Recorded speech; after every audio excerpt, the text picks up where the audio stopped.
we all fall down.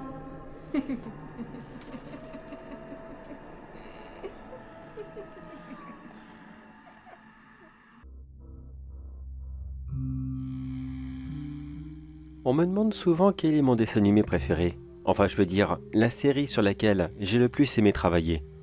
Oh, il y en a eu tellement, ça serait difficile de choisir. Voyons. J'avais bien aimé travailler tout ce qui était à peu près cartoon français, comme les Zinzins de l'espace, Oggy, les cafards. Mais ça, c'était plus pour l'ambiance générale. S'il n'y en a qu'un seul que je devrais garder, un seul, eh bien je dirais... Et non, il ne fait malheureusement pas partie de cette liste. Il s'agirait d'une série de Disney qui, je trouve personnellement, est morte beaucoup trop tôt. Elle avait tellement de potentiel à offrir. La cour de récré. Allez, j'en suis sûr que vous vous en souvenez de celle-ci. Pour les plus jeunes, car oui, la série date quand même de 97, je fais un rapide résumé. Il s'agissait des aventures de 6 amis qui pratiquaient diverses activités dans leur cour de récréation. Et même si cela pouvait sembler très simpliste, croyez-moi que ça valait vraiment, mais vraiment le coup. Bon, c'est sûr, aujourd'hui, une telle série, ça serait pas possible. Pourquoi ? Eh bien, simplement qu'avec les enfants dans ce moment. Qu'est-ce que vous voulez faire comme série sur la récréation ? C'est pas possible. Je vois tout de suite le résumé. Une bande de potes reste sur leur téléphone, assis toute la journée, et rien d'autre. Voilà. Point. Peut-être que je fais mon boomer en disant ça, mais d'une certaine façon, je n'ai pas vraiment tort. Ou alors ça partirait très rapidement sur une sous-version de télé-réalité en mode « Tiens, y a machin qui a ajouté bidule sur les réseaux sociaux. Et il y a truc qui a un crush sur machine. » Voilà, nous sommes d'accord, ce n'est pas possible. Mais alors vraiment pas du tout. Mais après, pour défendre les jeunes dans ce moment, je ne vais pas dire que c'est votre génération qui est nulle, loin de là. Parce que vous, si vous regardez cette série, je m'adresse bien sûr à tous ceux qui sont très très jeunes. Je sais qu'il y en a très peu parmi vous, mais croyez-moi que si vous regardez cette série maintenant, la grande majorité des jeux qu'ils pratiquent, vous allez trouver ça vraiment ringard. Et non, je ne lui dis pas ça pour casser du sucre sur le dos. Ça fait combien de temps que vous ne l'avez pas regardé ? Allez-y, regardez 1 ou 2 épisodes, et vous verrez que la grande majorité des choses qu'ils font, aujourd'hui, on les pratique plus. Mais bon, on arrête de tourner autour du pot et laissez-moi vous parler de ce que j'ai pu faire dans cette série. Car oui, j'ai travaillé dessus. Pas très longtemps car j'avais d'autres choses à faire, mais j'ai prêté quelques coups de main à mes collègues. Et surtout, on travaillait sur une version finale. Oui, vous l'avez sûrement remarqué, la série a une durée de vie très très courte. Enfin, ce que je veux dire très courte, c'est par rapport à d'autres séries. Et je ne vous cacherai pas que quand le premier épisode fut fini, le tout dernier était déjà écrit et prêt à être envoyé. Le film pas encore. On travaillait déjà dessus, mais on attendait de voir quand même si la série allait avoir le succès qu'on espérait. Ce fut le cas, le film est sorti, et on était tous très contents du résultat. Sauf la dernière version quand ils sont beaucoup plus jeunes. Je pense que la majorité d'entre vous ne la connaissent pas et on va pas en parler, c'est pas plus mal. Franchement, c'est pas plus mal. Mais sachez que Disney voulait une autre fin. Une version plus adulte, plus mature. Un dernier film, un tout dernier film, qui aurait terminé toute l'histoire, mis un très beau point à cette aventure. Et on avait comme seule consigne, c'est qu'à la fin de ce film, tous les spectateurs se disent « Non, ce n'est pas possible, il n'y aura plus rien d'autre après ». Beaucoup de mes collègues étaient partis sur des histoires d'amour un peu cucu en mode « Oh, finalement, lui déclare sa flamme à celle-ci et celle-ci elle est amoureuse de lui, mais en fait, oh, pitié, s'il vous plaît ». C'est vrai que pour beaucoup, le fait qu'ils étaient jeunes et qu'ils ne pensaient pas spécialement à avoir un petit copain ou une petite copine, ça en a frustré plus d'un. Mais c'est bon, maintenant on n'est pas forcément obligé de mettre des amourettes ici et là, ou voire même pire. C'était des enfants à la base. Alors pendant que tout le monde préparait sa petite love story, moi je me suis dit « Ah, vous voulez qu'ils sortent ensemble ? Vous voulez qu'ils se marient, qu'ils aient plein de petits-enfants ? Pas de souci, faites ça. Mais moi, je vais m'amuser autrement. Oui, il n'y aura pas d'autre suite. Mais ça sera vraiment parce qu'il y aura quelques manques ici et là. Mais pas parce qu'il y a eu des mariages. Et puis des belles histoires, oui et non. On rappelle quand même que c'était 4 garçons et 2 filles. Alors au bout d'un moment, il y a 2 garçons qui allaient être friendzonés. Alors l'histoire n'aurait pas fini bien pour tout le monde. Je sais très bien ce que vous pensez, mais avant de dire quoi que ce soit, je vous précise tout de suite qu'on a travaillé dessus en début 2000. Alors croyez-moi que les mentalités de l'époque, ce n'était vraiment, mais vraiment pas celles de maintenant. Et surtout pas celles de Disney. Alors croyez-moi que je ne veux vraiment pas être méchant, Mais les 2 autres garçons qui seraient restés tout seuls seraient restés tout seuls. Même si entre nous, perso, moi j'avais la flemme de travailler sur ces scénarios cucul-à-praline. Mais si on m'aurait demandé mon avis, eh bien, j'aurais fait venir des personnages secondaires. C'est tout. Comme ça, tout le monde aurait été content. Mais ma version à moi était un peu plus mature, plus originale. Alors déjà, pour vous mettre dans le contexte, j'espérais que les enfants aient au moins 30 ans. Au moins 30 ans. Donc oui, ce ne sont plus des enfants. Et pour vous faire cette illustration, j'ai trouvé ce très sympathique fanart sur internet. Regardez, je l'affiche actuellement. D'ailleurs, je vais le laisser tout du long que je suis en train de vous parler. Je trouve qu'il représente à merveille ce que j'avais pensé d'eux lorsque j'écrivais cette histoire de 20 ans plus tard. Cette histoire se serait passée en 2017. Bon, il y a plusieurs détails qui n'auraient pas pu apparaître dessus. Mais disons que je me permets là tout de suite de modifier quelques mots ici et là pour que ça colle un peu mieux. Je vous le préciserai en temps et en heure. Dans celui-ci, ce film commençait avec un flashback de DJ. Vous savez, le garçon qui avait toujours une casquette. D'une certaine façon, il était plus ou moins le personnage principal. Plus ou moins, bien sûr. Ce n'était pas vraiment officiel, mais disons que la série nous le faisait comprendre. DJ repensait à ce dernier jour d'école. Le tout dernier car malheureusement, tout le monde avait dû partir. Certains avaient pris des directions différentes pour leurs études. D'autres avaient déménagé. Et l'un d'entre eux, Gus, vous vous souvenez? Le tout petit avec les grosses lunettes. Celui qui avait un père militaire. Eh bien, il avait rejoint une école privée afin d'être formé et suivre le même chemin que son père. Ça, c'était inévitable. Le flashback devait durer 5 à 6 minutes. Il expliquait rapidement la fin de la série. Quand tout le monde s'était séparé, se promettant qu'ils se retrouveraient un jour ici, dans leur vieille école. Quand exactement, ils ne le savaient pas. Mais au moins une fois dans leur vie, ils se redonneraient rendez-vous, là où ils étaient le plus heureux ensemble. Puis après ça, TJ retourna à son petit train-train quotidien. Il s'assit devant son bureau et reprit son travail, remplissant des centaines et des centaines de paperasses administratives. Ce qu'il détestait énormément. Mais bon, malheureusement c'est la vie qu'il avait choisie. Non, il était célibataire. Il repoussait toujours au lendemain le fait de trouver quelqu'un. Sa vie n'était limitée qu'à quelques activités. Métro, boulot, dodo, rien de plus. Il ne rêvait plus, il ne jouait plus, il ne s'amusait absolument plus. Il était devenu comme un banal pantin vide. Sans la moindre expression, il faisait ce qu'on attendait de lui, et rien de plus. Oui, TJ avait maintenant une vie d'adulte vraiment, mais vraiment pourrie. Après 15 minutes de film, TJ reçut un mail de l'un de ses anciens amis. Il s'agissait de Mickey. Vous savez, celui qui était un peu simplé, le grand, blond, très costaud. Ah, vous vous souvenez de lui? Il raconta dans son mail qu'il s'ennuyait énormément dans son ancienne vie, que sa vie était vraiment, vraiment nulle, et qu'il ne rêvait que d'une seule chose, c'est du jour où ils allaient enfin tous se retrouver, pour passer au moins une seule dernière petite journée ensemble. Tous les amis répondirent au mail. Ils se donnèrent rendez-vous à leur ancienne école, celle-ci étant maintenant malheureusement abandonnée. Ils pouvaient y entrer et en sortir quand ils voulaient. Disons que le bâtiment était beaucoup trop vieux. Il ne respectait absolument plus les normes, et la ville n'a pas voulu investir dans des rénovations. Ils ont préféré construire un tout nouveau bâtiment, et laisser le précédent complètement à l'abandon. Après s'être fixé une date tous ensemble, c'est-à-dire 2 mois plus tard, ils se retrouvèrent enfin sur place. Et là, la joie fut immense pour le petit groupe. Il n'y eut absolument aucun mal à se reconnaître les uns les autres. Ils étaient si heureux de se revoir, si ravis de retrouver leur ancienne vie. Certes, l'école n'était vraiment plus comme avant, mais cette sensation était si forte, si joyeuse, qu'ils n'en portaient absolument pas attention. Ils ont passé toute la journée ensemble à discuter de tout et de rien, se racontant leur vie, qu'est-ce qu'ils étaient devenus. Comme je vous l'ai dit plus tôt, TJ était devenu un employé de bureau, un employé qui s'ennuyait énormément. Ashley, la petite rebelle du groupe, était devenue flic. Ce fut la grande surprise pour tout le monde, mais elle leur expliqua que c'était le seul domaine où elle pouvait être complètement elle-même, c'est-à-dire une sportive bagarreuse, et surtout, qui n'a pas sa langue dans sa poche. Elle était vraiment ravie de son travail, et elle passa plusieurs longues minutes à leur raconter toutes les belles arrestations qu'elle avait faites, tous les dealers qu'elle avait mis derrière les barreaux, les criminels qu'elle avait assommés sur place, et ses méthodes qui étaient un peu violentes, mais très efficaces. Vince était devenu prof de sport. Il avait essayé pendant un temps de devenir joueur de basket professionnel, mais aussi bon qu'il était, Malheureusement, c'est un domaine qui compte beaucoup d'appelés et très peu d'élus.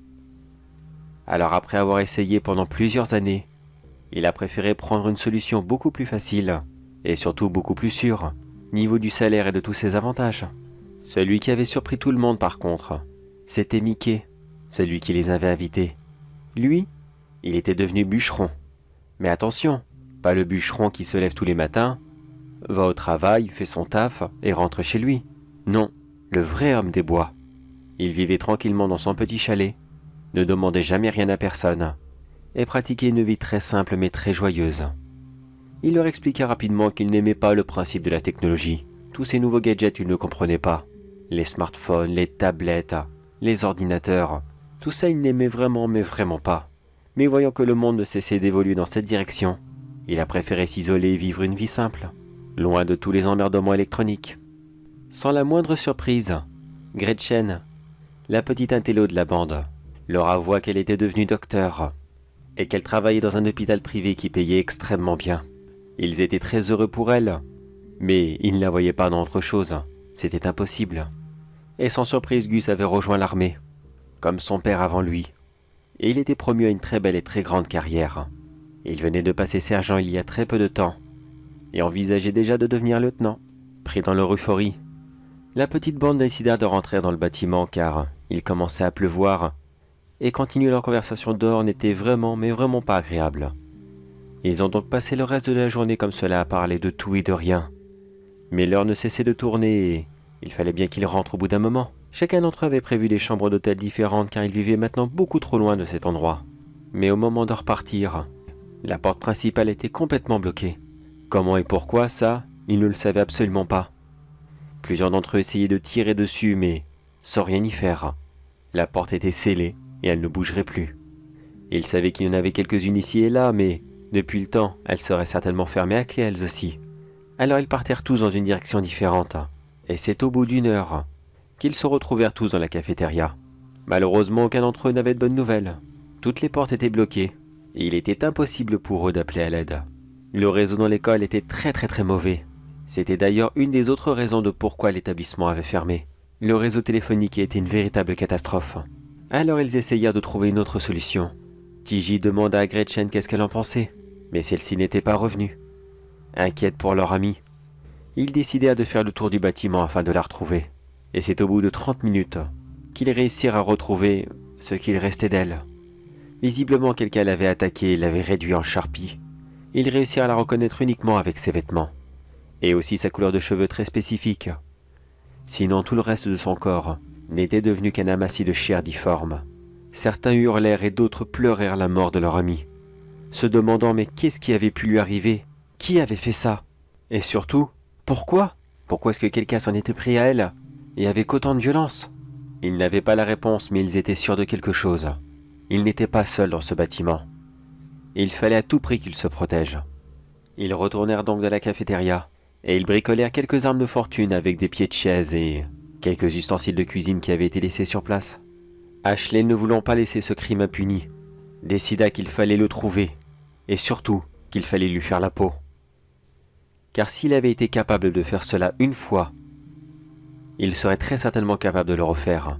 D'après elle et son expérience, ils avaient affaire à un véritable psychopathe. Qu'importe ses motivations, il avait fait le pire, et il le referait, c'était inévitable. Elle pensa rapidement à un squatter qui ne voulait pas être vu, ou alors un junkie qui était dans un état second, et qui ne savait peut-être même pas ce qu'il avait fait. Cette deuxième possibilité la mit extrêmement en colère car elle expliqua rapidement à ses amis que si oui, il s'agissait de quelqu'un qui n'était pas responsable de ses actes à cause d'un produit, il prendrait très certainement une peine beaucoup plus légère, et il ne serait jamais puni à la hauteur de son crime. Alors elle leur jura que si elle le trouvait, là maintenant tout de suite, elle n'allait sûrement pas le laisser partir, pour qu'il arrive à passer entre les mailles du filet.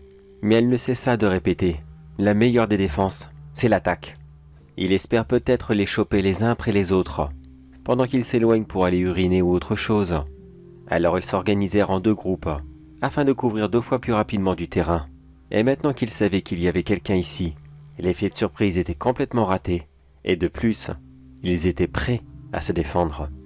D'après elle, ça ne pouvait que réussir. Qu'importe qui il était, il fallait juste une seule personne dans le bâtiment. Juste une seule. Qu'importe à quoi il pouvait ressembler. Il serait obligatoirement le coupable. Et il n'aurait pas besoin de lui poser des questions, ni quoi que ce soit d'autre. Il le voit, il lui saute dessus. Et c'est fini. Les garçons n'étaient pas très emballés avec ce plan, mais bon, si c'est l'expert du crime qui le propose, elle doit sûrement avoir raison. Alors ils se divisèrent en deux groupes. Ashley, DJ et Vince ensemble. La seule qui avait de l'expérience du combat et les deux plus faibles du groupe ensemble. Et dans le deuxième, Mickey et Gus, qui certes étaient moins nombreux, mais l'un était un militaire et l'autre une véritable armoire à glace. Ils ne craignaient sûrement pas grand-chose. Ils se donnèrent rendez-vous dans la cafétéria dans 1 heure, et si tout se passait comme prévu, dans 1 heure ils seraient en train de fêter leur vengeance. À ce moment du film, les actions se divisèrent en 2 scènes différentes. Un coup on voyait le premier groupe, et la scène suivante on voyait le second. Le premier groupe dut esquiver quelques pièges ici et là que ce tueur avait installés. Apparemment celui-ci était très bien organisé, ce qui intrigua Ashley. Elle expliqua rapidement au garçon que finalement cette personne n'était peut-être pas un SDF ou un junkie, car ceux-ci les auraient attaqués à cause d'une mauvaise rencontre. Mais ces pièges étaient la preuve qu'ils étaient bel et bien attendus, et que qu'importe qui les avait posés, ils savaient exactement qu'ils seraient ici, et à quel moment. Le premier groupe retourna dans la cafétéria, et attendit 1 heure et demie que les 2 autres garçons ne reviennent. Mais ceci ne revint jamais. Ils partirent donc rapidement à leur recherche, en empruntant les mêmes couloirs qu'eux, et ils tombèrent nez à nez avec une véritable scène d'horreur. Mickey avait plusieurs entailles sur le bras gauche, et il essayait tant bien que mal de rejoindre ses amis, tandis que Gus, lui, avait connu le même sort funeste que leur ami. Ils ne retrouvèrent de lui qu'un amassis de chair sanguinolent, et ses plaques de militaire qu'il gardait toujours autour du cou. Les 3 amis récupèrent Mickey, assez difficilement car celui-ci pesait très lourd, et ils le ramenèrent dans la cafétéria, qui restait très certainement la pièce la plus sûre, trop grande pour accueillir des pièges, mais tout de même très facilement défendable, avec toutes les chaises et les tables qui étaient restées sur place. Sur le chemin du retour, la pauvre Ashley qui voulait à tout prix porter secours à son ami, en essayant pratiquement de le porter tout seul, était beaucoup trop occupée à le porter, pour faire attention à un piège qui se dressait devant elle. Un simple fil tendu entre une porte et un casier dans un couloir. Mais celui-ci était très coupant, et elle se le prit sur la jambe droite, la blessant très lourdement. Elle se maudit elle-même devant une telle bêtise, se demandant comment elle avait pu faire pour ne pas le voir. Comment est-ce qu'elle avait pu être aussi nulle, elle qui était une aussi bonne policière? Comment est-ce qu'elle avait pu merder à ce point? Voyant son ami blessé, Mickey se prit comme un grand coup d'adrénaline, et il en oublia ses blessures, afin de la porter sur son dos et de la conduire à la cafétéria. Bon, bien sûr, une fois l'adrénaline retombée, il s'écroula quelques instants plus tard sur le sol. Mais au moins, il avait fait un geste héroïque. Ashley fut extrêmement charmée de ce geste, et elle le regarda pour la première fois d'une façon très différente, se disant que finalement, ce n'est pas un si vilain garçon, il a tout de même un petit charme. Mais elle redescenda très rapidement sur terre car elle savait qu'il restait toujours quelqu'un dans le bâtiment, quelqu'un qui leur voulait du mal, et elle ne savait toujours pas qui il était, qu'est-ce qu'il leur voulait, et où se cachait-il exactement dans le bâtiment. Les garçons ne cessèrent de se disputer entre eux. D'après eux, s'ils n'étaient pas venus ici, s'ils n'avaient pas eu l'idée complètement stupide de se rassembler, ici et aujourd'hui, leurs amis ne seraient pas morts, et eux ils ne seraient pas prisonniers d'un fou psychopathe qui les attaque pour Dieu sait quelle raison. Mickey ne supportant pas voir ses amis se disputer, il arracha un morceau de son t-shirt, et il se fit un rapide bandage de fortune sur son bras gauche, tout en leur hurlant « Écoutez, si vous n'êtes pas foutus de trouver une solution, eh bien vous savez quoi? Moi j'y retourne. Ce fou est là, quelque part. Si on reste là et qu'on ne fait rien, il va nous choper et il va nous massacrer. Vous le savez très bien. Alors vous faites ce que vous voulez. Vous continuez à vous prendre le bec si ça vous amuse. Mais moi je ne resterai certainement pas ici les bras croisés, à attendre qu'ils viennent nous cueillir comme des pigeons. » Une fois son soin de fortune terminé, il attrapa l'une de leurs armes de fortune, et il retourna dans le même couloir, afin de chercher ce mystérieux tueur. Vince lui courait après en disant « Attends mec, j'arrive. De toute façon, je sais pas pourquoi, mais il y en a ici qui m'inspirent vraiment, mais vraiment pas confiance. Hein, TJ? Tu vois de quoi je parle, n'est-ce pas? Hein? Tu sais quoi pour une fois? Rends-toi utile et protège donc la dame. Ça te changera peut-être un peu les idées. » Les deux amis retournèrent ensemble dans le couloir, et Ashley, toute surprise, demanda à Tiggy: « De quoi est-ce qu'il parle? Qu'est-ce qu'il veut dire par « ça te changera » ?» Tiggy lui dit qu'elle devait laisser tomber, que c'était une vieille histoire et qu'il ressassait le passé inutilement. Mais Ashley ne cessa d'insister encore et encore, lui disant que de toute façon, ils vont peut-être mourir là maintenant tout de suite. S'il veut se confier à elle pour la dernière fois, qu'il le fasse maintenant. De toute façon, ça ne changera rien. Ils avaient réussi à se retrouver sur les réseaux sociaux. Petite pause, c'est juste pour vous dire que c'est là que je modifie mon texte. Oui, car quand je l'ai écrit dans les années 2000, les réseaux sociaux, ça n'existait pas. À la base, j'avais écrit « petites annonces dans le journal ». Mais on est d'accord, aujourd'hui ça ne se fait plus. Bref, je reprends. Ils avaient fait quelques sorties ensemble. Cinéma, resto, boîte de nuit. À cette époque, Vince avait rencontré une fille. Celle qu'il pensait être la bonne, la femme de sa vie. Mais malheureusement, il fut la bêtise de la présenter à Tiggy. Et celui-ci, à force de resympathiser avec son ami, il décida de se rapprocher un petit peu trop de sa petite amie, et de fil en aiguille, de la mauvaise soirée au verre de trop. Les deux se retrouvèrent dans le même lit et Tiggy commit l'irréparable. Quand Vince apprit tout cela, il décida de rompre avec sa petite amie. Et il fit un effort surhumain pour se retenir de ne pas casser la gueule à Tiggy. Celui-ci s'excusa des dizaines et des dizaines de fois. Mais Vince n'en avait que faire de ses excuses. Il s'en foutait littéralement. Il ne voulait plus jamais le revoir. À ses yeux, ce n'était plus qu'un faux frère. Et il ne représenterait plus jamais rien. Mais il rajouta tout de même un dernier petit détail. Il lui dit avant de quitter sa vie une nouvelle fois, que si un jour, par le plus grand de tous les miracles, ils se retrouvèrent tous les deux, avec leurs anciens amis, comme ils s'étaient promis autrefois, il ferait un effort surhumain pour faire semblant devant les autres, mais qu'il était hors de question qu'ils se retrouvent tous les deux pour faire la moindre activité. Leur amitié était détruite, et plus jamais rien sur Terre ne pourrait la réparer. Après cette petite histoire, Ashley demanda à Tiggy: « Est-ce que par hasard tu penses à la même chose que moi? Est-ce que tu penses que ça ne serait pas Vince qui fait tout ça pour pouvoir se venger de toi de la pire des façons possibles? De prendre tout ce que tu avais de plus cher, c'est-à-dire nous, tes amis ?» Il réfléchit un moment et il se dit que oui, c'était possible. Peut-être qu'il pouvait faire ça, mais c'était tout de même trop violent. Pourquoi s'en prendre à eux tous, alors qu'il aurait pu le tuer d'entrée de jeu? Non, cela ne voulait rien dire. C'était trop évident. Et à force de réfléchir à pourquoi est-ce que Vince ferait cela, Ashley remarqua un petit détail dans la pièce. Une petite chose qui passait complètement inaperçue dans cette école, car il y en avait pratiquement dans tous les étages. Mais lorsqu'elle vit la lance à incendie qui était accrochée sur le mur, elle remarqua aussi la hache qui était réservée pour les pompiers. Il y en avait une dans chaque étage de l'immeuble, et elle serait toute parfaite pour frapper quelqu'un des dizaines et des dizaines de fois, jusqu'à ce qu'il ne ressemble plus à rien. Ashley regarda Tiggy et lui dit: « Est-ce que tu as fait attention à la hache? Tu sais, la hache pour les pompiers, pour qu'ils puissent les utiliser en cas d'incendie. Il y en a dans tous les étages, tu es d'accord? Et tu es d'accord aussi que l'un d'entre nous nous a expliqué qu'il vivait dans les bois depuis très longtemps et qu'il savait très certainement manier une hache mieux que quiconque. Est-ce que tu vois où je veux en venir ?»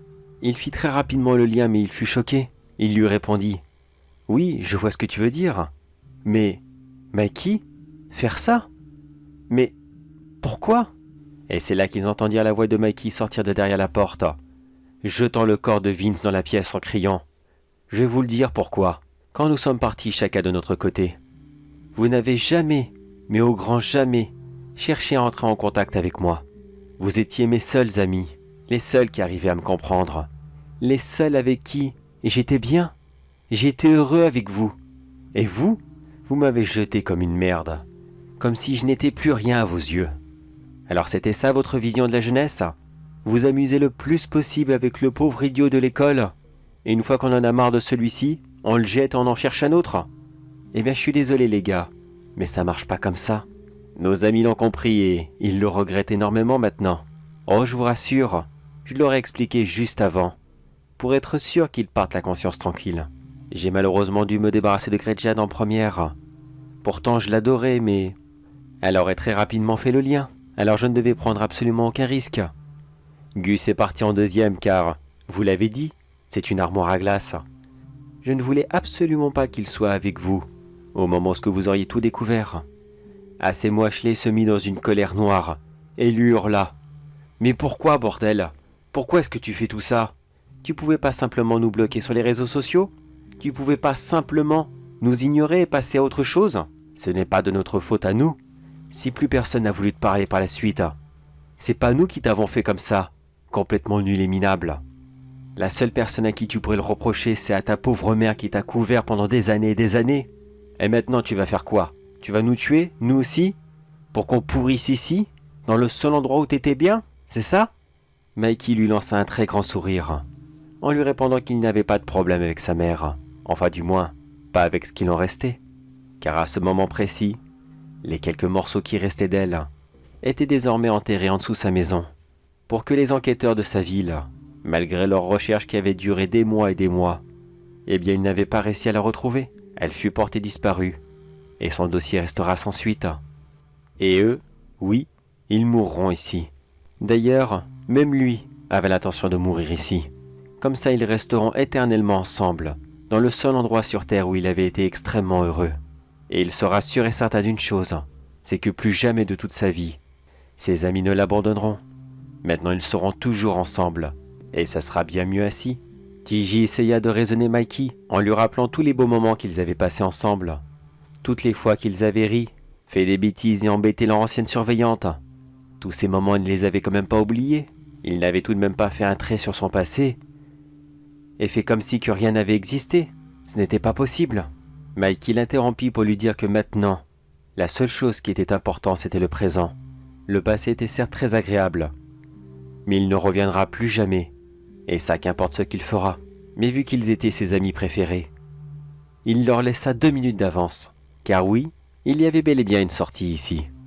Durant sa petite ronde, il l'avait trouvée, mais il ne voulait pas le dire. Alors il leur promit qu'il ne se mettrait pas devant, et que s'ils voulaient partir, c'était maintenant ou jamais, car il leur devait bien ça. Alors il sortit lentement de la pièce en comptant à voix haute. 1, 2, 3, 4, dépêchez-vous, le temps passe vite.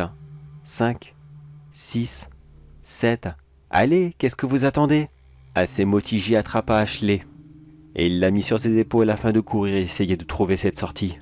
Ils firent plusieurs fois le tour du bâtiment, essayant les moindres portes et fenêtres, mais il n'y en avait aucune qui était ouverte. Ils se demandèrent même si Mikey ne s'était pas simplement foutu d'eux, afin de leur donner peut-être un dernier espoir. Pour mieux savourer cet instant présent, ils l'entendèrent même rire au bout d'un couloir de temps à autre. Il ne cessait de leur parler à voix haute pour être sûr qu'ils entendent, leur racontant le passé très lourd qu'il avait eu après les déménagements. Les autres enfants qui ne cessaient de se moquer d'eux dans les autres écoles. Ces ex-employeurs qui ne voulaient jamais le garder, car d'après eux ce n'était qu'un incapable, qui n'était pas foutu de faire quelque chose de ses 10 doigts. Il finirait très certainement à la rue sans un sou. Et les dames, elles, c'était encore pire. Jamais une fille n'a eu le moindre intérêt pour lui. Il était comme invisible à leurs yeux. Une simple bête de foire que personne ne voulait approcher. Ashley et TJ l'écoutaient à moitié car ils pensaient surtout à sortir du bâtiment. Ils ne lui répondirent même pas lorsqu'il ne cessait de hurler des questions. « Mais pourquoi vous n'avez pas cherché à me retrouver sur les réseaux sociaux? Hein? Facebook? C'est pour les chiens? Eh, je vous cause! Pourquoi vous ne m'avez jamais cherché? Est-ce que je vous faisais honte à ce point-là ?» Ashley a eu l'idée qu'il leur sauverait la vie. Elle regarda la ventilation et elle dit « TJ, tu penses qu'on peut arracher la grille tous les deux? Si on arrive à se faufiler à l'intérieur et que cela nous amène jusqu'à la sortie, on sera sauvés. Et de toute façon, Mikey ne pourra pas nous suivre. Il est beaucoup trop large pour entrer dedans. » Alors les deux amis attrapèrent la grille tous les deux en même temps. Et après plusieurs tentatives, ils réussirent à l'arracher de toute leur force, afin qu'ils puissent se faufiler à l'intérieur. Ashley passa la première, puis TJ emboîtèrent le pas. Mais Mikey attrapa sa jambe à la toute dernière seconde, lui disant qu'il ne sortira jamais d'ici, jamais, que ça ne servait strictement à rien d'essayer de s'enfuir, qu'il valait mieux mourir maintenant, plutôt que de vivre une vie seule, une vie comme il l'avait toujours vécue, car ses amis lui avaient imposé. Dans un dernier élan de courage, TJ lui mit un très grand coup de pied dans la figure, ce qui lui fit lâcher prise. Puis ils rampèrent tous les deux le plus vite possible dans la ventilation, tout en espérant pouvoir rester hors de portée. Mais étonnamment, Mikey n'essaya pas de les attraper. À aucun moment il ne secoua la ventilation, tentait d'arracher les grilles d'une autre sortie pour les attraper au vol. Non, il ne fit rien de cela. Les deux amis rampèrent le plus vite possible, sans se poser la moindre question, jusqu'à ce qu'Ashley sente une petite odeur, qui devenait de plus en plus forte avec les minutes qui passaient. C'était une odeur de fumée. Apparemment, Mikey avait mis le feu au bâtiment et il essayait de les asphyxier. Cela avait presque failli fonctionner, mais les deux amis étaient maintenant non loin de la sortie. Et dans un dernier effort surhumain, ils firent sauter la toute dernière grille, celle qui amenait sur l'extérieur, pour qu'ils puissent s'échapper du bâtiment en flammes. Mikey, de son côté, n'essaya pas de sortir. Il se mit à la fenêtre de celui-ci, et il fit un dernier au revoir à ses amis, leur faisant comprendre qu'il les avait abandonnés une nouvelle fois, mais que cette fois-ci il ne leur en voulait pas. Cette vie en solitaire était maintenant finie, et ils pouvaient reposer en paix. Ashley et Tiggy n'avaient pas le cœur à rester là et regarder leur ami mourir. Ils rentrèrent tous les deux à leur hôtel, et ils se jurèrent qu'ils ne reparleraient plus jamais de cette histoire. Plus jamais. Tiggy est rentré chez lui et a repris sa petite vie minable. Ashley de son côté a récupéré toutes les anciennes boîtes mail de ses amis, toutes celles qu'ils avaient utilisées pour se donner rendez-vous. Elle supprima tous les mails, et elle fit fermer les adresses pour être sûre que personne ne fasse jamais le lien. Mais finalement, quelques mois plus tard, les amis se retrouvèrent, discutèrent de plus en plus souvent. Leur amitié commençait à changer et un nouveau chapitre de leur vie commençait à s'ouvrir. Un qui serait beaucoup plus joyeux et qui était la seule chose qui manquait dans leur vie. Alors, vous en auriez pensé quoi de ce film? Il aurait été pas mal, n'est-ce pas? Ça aurait été une très belle fin pour cette série. Mais malheureusement, Disney l'a trouvée un petit peu trop sanglante, trop méchante. Oui, je veux bien admettre que c'était peut-être un peu sorti de contexte. Mais tout de même, c'était beau, n'est-ce pas? Vous savez quoi? Maintenant qu'ils ont récupéré les licences de Alien et de Predator, peut-être qu'ils y réfléchiraient et qu'ils financeraient ce film. Qui sait? Je vais essayer de les recontacter. Peut-être que j'aurai une réponse agréable, qui ne tente rien à rien. Mais attendez une seconde. Oula, elle était longue, dis donc, cette histoire-là. Vous savez quoi? Je crois que je vais vous laisser pour aujourd'hui car c'était un peu plus long que je pensais. J'espère au moins que vous aurez apprécié cette histoire. Et si c'est le cas, je vous attends la semaine prochaine, ici même. Et je vous raconterai d'autres anecdotes de vos dessins animés d'enfance, qui cachent parfois d'horribles secrets.